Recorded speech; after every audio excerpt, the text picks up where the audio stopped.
for Facebook to just simply, and other tech companies, to just get rid of this guy who had millions and millions of followers has a vastly more significant impact on American politics than anything Russia is accused of. Russia was accused of buying like $100,000 worth of Facebook ads.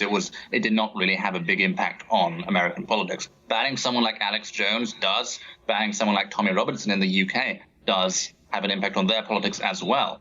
And now we see Anne-Marie Waters and Carl Benjamin, both also UK politicians, one of whom's running in the European elections, placed on Facebook's list of potential hate agents, which Breitbart uncovered last week.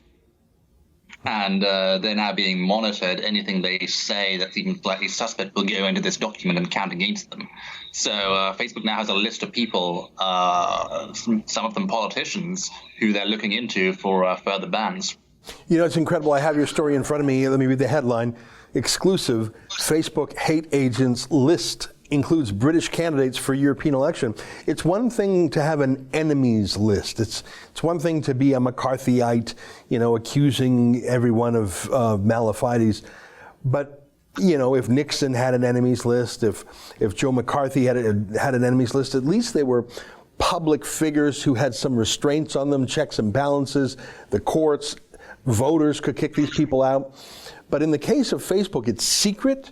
You only got that information through a leak from inside.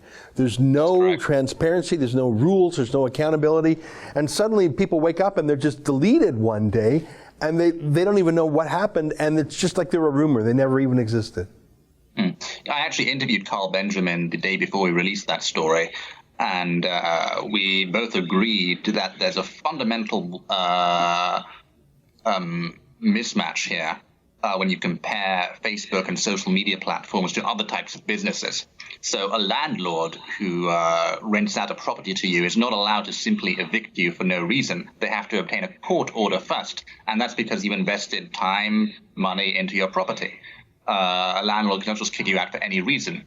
Yet Facebook, which in many cases, where in many cases rather, people have digital properties that are as valuable, if not more valuable than physical properties, they can come and take that away for any reason without warning, without a court order. So it's not something we would accept in any other industry, yet somehow it's the case on social media.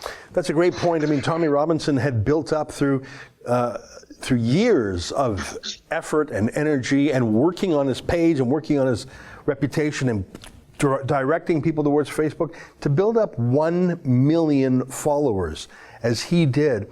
Companies would pay tens of millions of dollars to have that kind of impact, and simply to push a button and no appeal, no explanation, just because you're a hate agent, and it's probably some 20-something liberal arts social justice warrior with problem glasses in San Francisco who's just made that determination, and you've just destroyed not only the financial value, but a political outlet for obviously at least 1 million people who chose to follow him. Absolutely. It's interfering in politics, and it's like a gross violation of, I think, business ethics and consumer rights.